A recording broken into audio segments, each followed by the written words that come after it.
আলোচনায় দক্ষিণ এশিয়ার দেশ পাকিস্তান। একদিকে আফগান সীমান্তের সংঘর্ষ, অন্যদিকে ভারতের সঙ্গে তিক্ত সম্পর্ক। যখন প্রতিবেশীদের সাথে চলছে সম্পর্কের টানাপোড়েন, এমন সময় আলোচনায় এসেছে ইসলামাবাদের শাসন ব্যবস্থা ইস্যু। প্রশ্ন উঠছে, আবারও কি সেনাপ্রধানের দিকে এগোচ্ছে পাকিস্তান?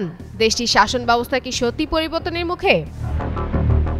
সাম্প্রতিক সময়ে পাকিস্তানের পার্লামেন্টে গৃহীত হয়েছে সংবিধানের ২৭তম সংশোধনী, যা এখন ব্যাপক বিতর্কের জন্ম দিয়েছে।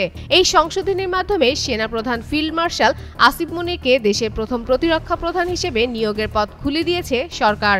অর্থাৎ এখন থেকে ৩ বাহিনীর সর্বোচ্চ দায়িত্বে থাকবেন তিনি।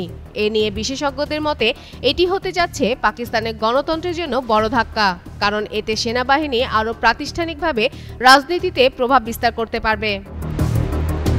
সংশোধনী অনুযায়ী রাষ্ট্রপতি প্রধানমন্ত্রীর পরামর্শে সেনাপ্রধান ও প্রতিরক্ষা প্রধান উভয়কে নিয়োগ দিবেন।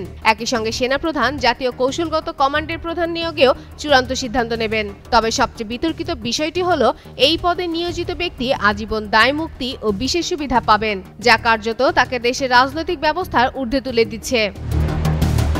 পাকিস্তানের সাবেক প্রতিরক্ষা সচিব অবসরপ্রাপ্ত লেফটেন্যান্ট জেনারেল আসিফ ইয়াসিন মালিকের মতে এটি সামরিক ভারসাম্য নষ্ট করবে এবং গণতান্ত্রিক প্রতিষ্ঠানের কার্যকারিতা কমিয়ে দেবে।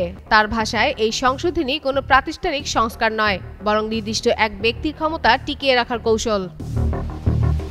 আর বিশ্লেষকরা বলছেন, সাম্প্রতিক ভারত পাকিস্তান সংঘর্ষের অভিজ্ঞতা ও ক্রমবর্ধমান আঞ্চলিক উত্তেজনার মধ্যে ইসলামাবাদ তাদের সামরিক কাঠামো শক্তিশালী করার অজুহাতে এই পদক্ষেপ নিচ্ছে।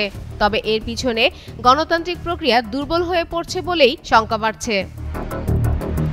ইতিহাস বলছে, পাকিস্তানের রাজনীতিতে সেনাপ্রধান নতুন কিছু নয়। আইয়ুব খান, জিয়াউল হক ও পারভেজ মুশারফের মতো সামরিক শাসকরা একসময় দেশটিতে শাসন করেছেন।